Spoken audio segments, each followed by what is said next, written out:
Whether we are there or not, ITSP Magazine still gets the best stories. Plenty of conferences and events spark our curiosity and allow us to start conversations with some of the world's brightest minds. In person or virtually, Sean Martin and Marco Ciappelli go on location and sit down with them at the intersection of technology, cybersecurity, and society.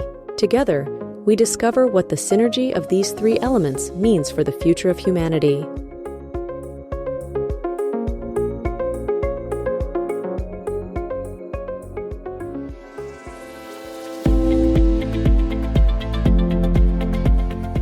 Marco. Sean, it's raining. Is it raining? Yeah. Is it raining in Austin in December? You're making that in Austin? that prediction? Yeah, I'm in Austin. Yeah. You're you know where not in Austin. You know where I am. But Austin is coming. Austin's there. We're coming to Austin. I don't know what weather is gonna be, but It's going to be beautiful. there you go. It's sunshiny, just like the CyberMarketingCon It's logo. Bright and shiny. Yeah, it is. It looks good. It's what you make of it, right? It is what you make of it. Who cares? Bring the sunshine. Bring the sunshine. Bring the Sean, energy. Bring the stories. That's what it's Son, when you told me that you organized this on location, I was like, cool. I can't believe we haven't done it yet. I know. So what is it? I'm sad. Well, sad to say. We've been watching and admiring all the work that Gianna and T have done with the Cybersecurity Marketing Society, and specifically the conference. And I don't know, we're going to learn more about the history of the organization and the conference, and that's the reason I got to meet Gianna at B-Sides in New York City here. I don't know, a couple weeks back now, I think it is, a couple weekends ago, and I was excited to meet her, to see her, and we said, let's do this. Let's have a chat about the conference and what's going on and who's going to be there, and so here we are. I'm thrilled to do this. We're so excited to be on the show, Sean and Marco. Thank you for having us on. Yeah, thank you. Super fun. So let's start with introductions for you, Gianna and Maria, your role within the organization, and then we'll and other things you're working on perhaps, and then we'll get into the conference. Awesome. So, hi, everyone. I'm Gianna Whitver, co-founder and CEO of the Cybersecurity Marketing Society. We are a global members-based organization with more than 4,000 marketers at over 1,600 security companies in our community. We do education, events, networking, career. Our goal is to help marketers in the go-to-market side of cybersecurity, the business side, be successful. And one of the ways we do it is through our conference, CyberMarketingCon, which is in Austin, Texas, December 7th through 10th. And that was way too long of an introduction, so I'll pass it over to Maria. Intro plus shameless plug. Heck yeah. We are marketers. Exactly. Take the opportunity. That's right. And I'm Maria Velasquez. I'm Gianna's co-founder. She touched on what we are and what we do, but I'll touch on our origin story and the reason why we started this. This was 6 years ago, just at the start of the pandemic. Got together and thought, why not have our own community? Everybody else has a community, especially in the tech and the cybersecurity world, right? They've been doing the peer group thing a lot longer than we have. And really out of personal dire need as marketers ourselves working at cybersecurity startups. At the time I was the first marketing hire. That's always a really tough one, right? You're coming in and turning the lights on everything and doing both strategy and rolling up your sleeves. So really got together and thought, this is really difficult. The industry is really, really complex. The products are technical. And the audience is crazy intimidating and super intelligent. So we need to come together and create a group so we can learn from each other and find some seasoned CMOs that have done this multiple times and learn a couple things from them. So fast forward now 6 years, like Gianna said, we're 4,000 global members. We do all kinds of programming throughout the year and try to meet the community in person and virtual and just support them wherever they need support. Very cool. Well, the podcast is done.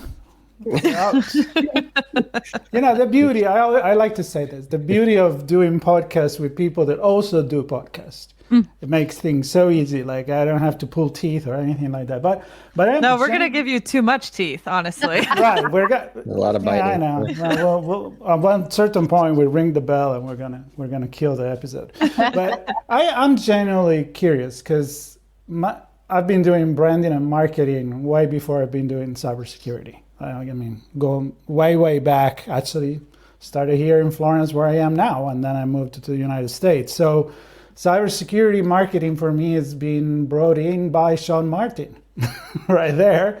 And I've learned. You got to learn kind of like the technicality of it. You got to learn the industry.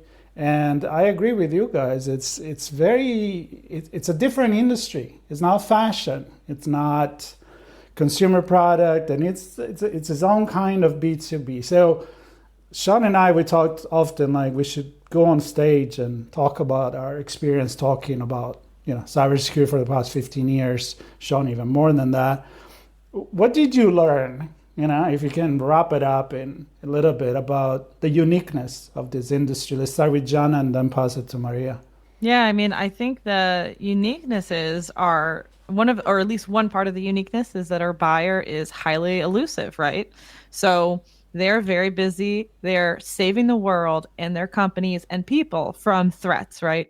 If you are in a security position, you are actively preventing bad things from happening, which is incredible. So when vendors reach out to you, or you see, you get marketing sent to you, our buyers are often less open than potentially other industries to marketing and sales outreaches. You see many security practitioners complaining in public social media spaces about how they like to be contacted, et cetera.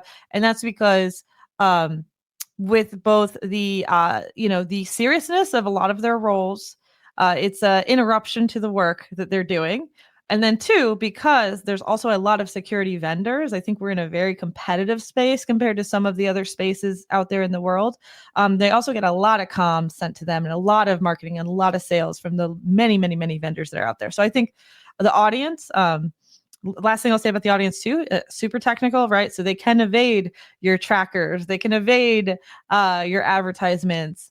They want to do the buying process and learn about technology on their own terms. And that's also somewhat different than other industries. So pass it to Maria too. Yeah, I guess I'd say the audience are the security practitioner, the buyer, essentially is already stressed, right? It's a stressful job. And I think because it's that daily struggle and stress, there's very little patience for bad marketing and bad sales tactics. And you don't really have that, they say in social media, you have that first 10 seconds to grab somebody's attention. That we don't even have that 10 seconds. We have nothing. We have to win their heart and their trust in many, many different ways, through peers, through trusted networks. Word of mouth is massive in this industry, because I'd rather use what my friend is using and has seen success with versus the next ad that I see on LinkedIn. And so we have to take that into consideration. And I think we've seen kind of like a little bit of an evolution/revolution in the way marketers are doing marketing in cybersecurity. We're incorporating more fun, more entertainment, more humor, because we need to reverse that stress first so that our buyer has appetite to actually listen to our pitch. Mm-hmm. Yeah, and one of the things I'm actually writing a series of blogs on this topic connected to the trust that you both were just referring to. And to Marco's point, I've been doing this for 30 plus years, building and bringing products to market. And it's a balance. I mean, I was thinking when Marco's describing his role and branding years ago, where you worked for Vespa, right? Marco, your marketing probably didn't say what the millimeters of the valves were, right? Nobody cares. Nobody cares. That's a very emotional engagement. In cyber, I think we figure there's zero emotion engagement, right? And it's all about the tech and the specs. And it has to be about the tech and the specs, but it ultimately drives to the outcome. And I think when the CISO as a buyer is trying to figure things out, to your point, Maria, it's what's worked for others, because I don't have time for failure. I'm already stressed. It becomes an emotional thing for them. So I'm wondering what you're seeing in terms of marketing, translating the tech and the specs and the feeds and the speeds to business outcomes and program outcomes to, oh yeah, we are still humans at the end of the day. Yeah, I mean, I think because the industry is saturated, like Gianna said, there's probably like 5,000 plus cybersecurity vendors, right? There are so many of the same tools and same products. They do the same thing, or they solve for one particular use case in cyber across your security program. And so we have to kind of shed that technical layer in our content and our messaging and go for the emotion and think about, okay, well, if they buy our product, how is it going to make them feel? How is it going to change the dynamic in their team? Are they going to get their weekends back with family? Are they actually going to go to sleep and not stress about what they've probably forgotten about, or, you know, any exposures that they didn't think about, stuff like that.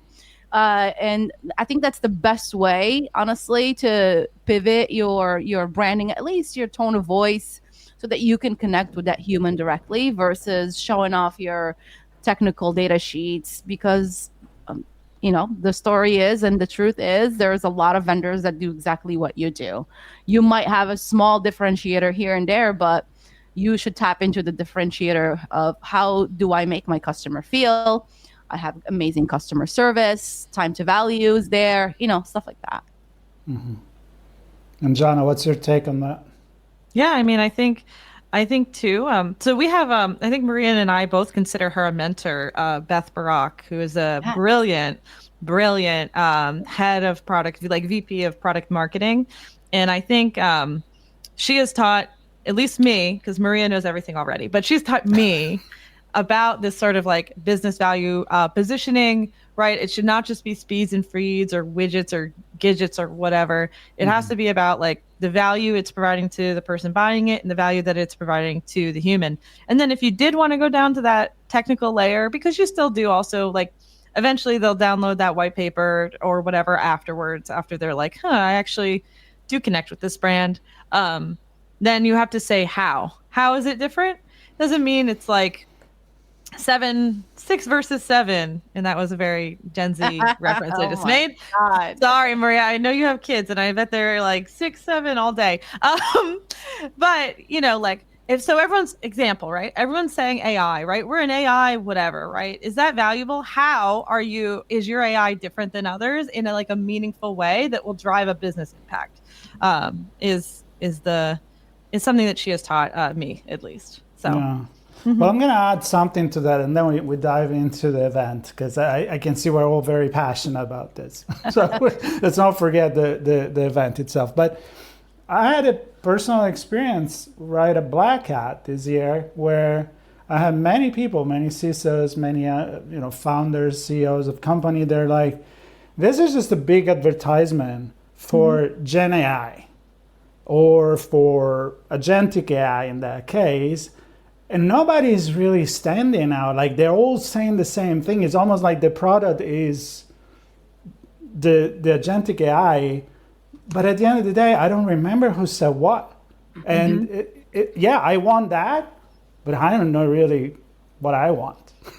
And that's, I think, is a pretty big, at least branding mistakes, because probably, they do all the same. They adopted the branding of agentic AI. Well, agentic AI is thanking everybody right now. But Open Sam Altman is like, thank you.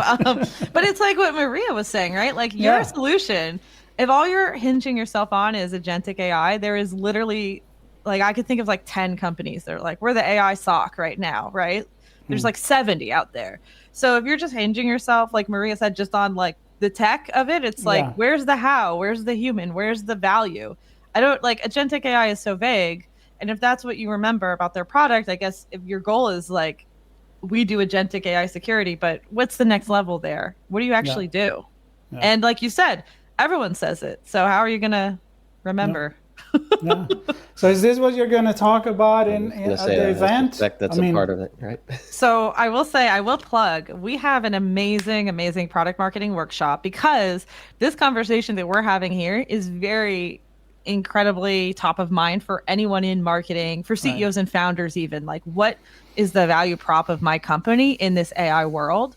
So we will have a hands-on workshop with Andrew Steifman or Stifle of Endor Labs, and he is going to be doing a workshop on how to position your security company within the world of AI. So that means, hey, are you an AI native company? Are you AI first? Like, are you an AI, Gen AI, what is it? Like the MCD or whatever, right?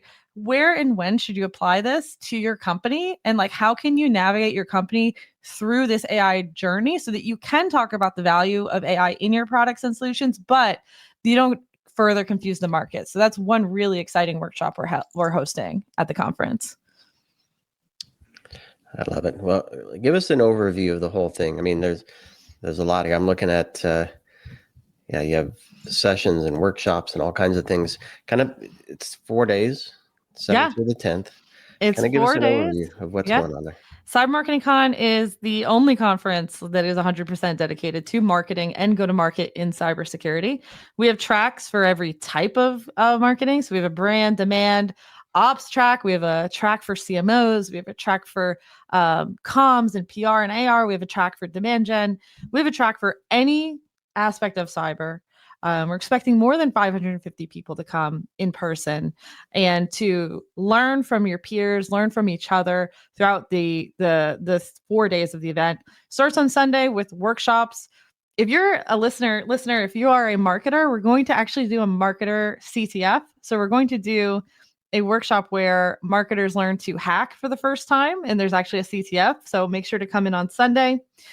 We have a very special track for founders. We have our Cyber CEO Summit, which is all about go-to-market, specifically geared towards founders. And we also have a Cyber Sales Summit this year, which is content for sales folks on go-to-market and how to do sales best practices in this ever-evolving AI world. Maria, do you want to talk a little bit about the theme? Yes. So this year's theme is Marketing Time Machine. And so we are going back in time.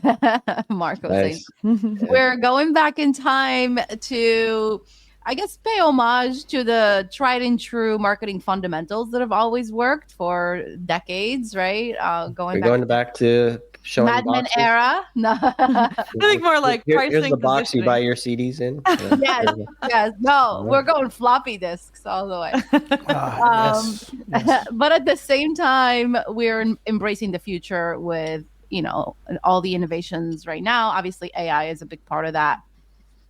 And just trying to come together and figure out, as marketers, how do we weave those two worlds in and to stay grounded for the future of our industry, if you will, the GTM realm, but then also really getting serious about that AI conversation, not only from a content and thought leadership, and how do we responsibly and collectively decide and agree on how we're going to use AI in that sense, from a branding, tone of voice, really everything that comes with that. But then at the same time, identifying how do we achieve operational excellence and efficiencies across our team with AI. So internal and then also customer facing. Yeah, on that topic of the AI, like, we will have hands-on workshops. We're gonna have a Clay workshop. Clay is a big name in the industry. We're gonna have a workshop on Clay, an hour where you can build a whole go-to-market plan in Clay. We have the AI-powered CMO workshop, and then we're going to have a workshop on Sunday, 3 hours, where you actually build a marketing agent using N8N. So you arrive with your N8N license and you leave with marketing agents that you could use at your company or at your work. So we go from the screamers they're trying to sell newspaper at the corner of the street, old school, to what an agentic AI can do with that. Absolutely. I love when I talk to other people that are in branding. It's, again, I don't need to ask questions, because Maria, you already mentioned the origin story, which is one of my favorite things, the Campbell hero journey that every storyteller needs to know when it's, whatever kind of story you tell. I'm curious about the first event that you did and how that time machine and how things have changed in the way that you you're now planning the event, not only in the quantity of people that come, but is it following that vision, or you have to reshape it and change things? I think every year we change things and we do it deliberately. Every year we listen to the feedback from our attendees. We take our attendees' voices and their opinions very seriously, just like we take our community members very seriously. So every year we update it. An example is at the first conference, we did not have all day coffee. And that was like the number one concern of everybody at the everybody was like, cybersecurity. You need to have coffee. Yeah, and it's marketers, and marketers are hyped up on coffee Exactly, like all day. So we didn't have all day coffee. So like that is something that we absolutely provide this year at the conference. So I think the core value of the conference continues to follow through from that first year. It's about getting people together. It's about meeting with your people and networking and connection. And that is something we also deliberately make space for in our conference every year. That's definitely stayed the same. Yeah, I would agree. We're being very intentional about keeping that community-led identity and feel and vibe, no matter how much we grow. And we have seen the conference grow. I mean, we've seen tremendous growth from last year to this year and the year before, around 40 to 50% actually, in-person attendees. And so we do want to grow, but we are trying to stay as close as possible to that community feel. It is becoming a reunion with a lot of, friends, old colleagues, new colleagues that are remote, have never met each other, will meet each other for the first time this year. We've had also, and most likely this year will happen again too, where CMOs bring the entire team and it becomes like an actual marketing offsite where everybody disperses, goes to different sessions, learns a couple of things, and they bring it all together into one strategy for the new year. And I think that that's probably one of the best use cases that I like to talk about a lot, because that's value right there. You can't really find that anywhere else. And you're in this vacuum of a very, very niche industry. And everything you're learning in every single session or room or workshop is about your industry. So it's as applicable as it can get. And that's the value we try to stay close to. Yeah. Our KPI, like our global KPI for the conference is it worth your time? And when people say yes, we know, because people are busy. Everyone's time is the most valuable thing they have. And majority of our conference attendees say this was worth my time. I love it. And I want to touch on one thing before we maybe start thinking about what the call to action is and wrapping up here. But you mentioned obviously CMOs and Maria's talking about the full team, and it covers demand to content to ops and obviously metrics. How do we know if we're succeeding? But you also touched on kind of the broader ecosystem. I'm wondering what that looks like. Talked about PR and media and working together with other parts of the industry to not just create stuff and run programs and ultimately drive sales, right? Sales enablement is a big part that often gets missed. You can market all day long, but if your sales can't close the deal because you're not feeding them, you're in trouble. So how does a conference kind of help bring some of that stuff together as well? Yeah, I think it's representative of our mission, right? So for the Cybersecurity Marketing Society, the reason that we've grown so big and the reason that we've been so successful so far and the reason that people join our community is because we are the voice of the marketer in the industry. We're trying to make a name in the ecosystem of cyber. Hey, marketing has a seat at the table. The business side of stuff has seat at the table in this like whole cybersecurity universe. So at the conference, by adding those tracks, by adding those sales summit and our CEO and founder summit and other things we do, we're bringing everybody together. We're trying to bring the whole go-to-market side of cyber together. And that does include also security practitioners. So we will have CISOs at our event, and we will have security voices and podcasters. We're going to have Ron Eddings. We're going to have Brian Bushwood, who ran Scam School on Nat Geo. We are going to have all sorts of folks from not just the the go-to-market side, but we all are also inviting in the voices of the industry who are on that technical side, because the only way we can protect the world is by working together. Like, we need to have quality products and services out in the market in order to be part of that mission to keep the world a safer place. So, did that answer the question? I feel like I kind of maybe did a little bit of a... No. Can you try again? Ow! Joking. Take two. You nailed it, of course. Nailed it, of course. No, I mean, it's been fun to watch the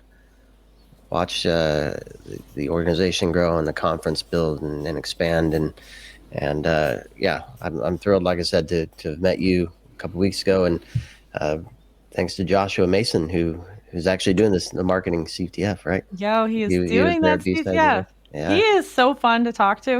I cannot wait. We made a special prize for anyone who participates in the CTF. Like, we are going to have a blast. I think, Maria, you said you're going to be in the front row of that. Oh yeah, that and building the AI agent. I am definitely going to be hiding in that room. What's the prize? Is it a picture with an autograph of Josh? Oh, we should do that. Because he's also everywhere. He has some special power that wherever I go, I run into him, like he's Orlando, and everywhere I go. He's always a pleasure. He's such a nice guy. I know him for a while. He is. Yeah, so the prize is a Marketer's Hack sticker pack and a challenge coin, because we're in the security industry, so we need to give out challenge coins. You have to have the coin. You need to have the coin. Well, this sounds exciting. It'll be fun to come back after the event if you want to. Open invitation to tell us how it went. Thank you.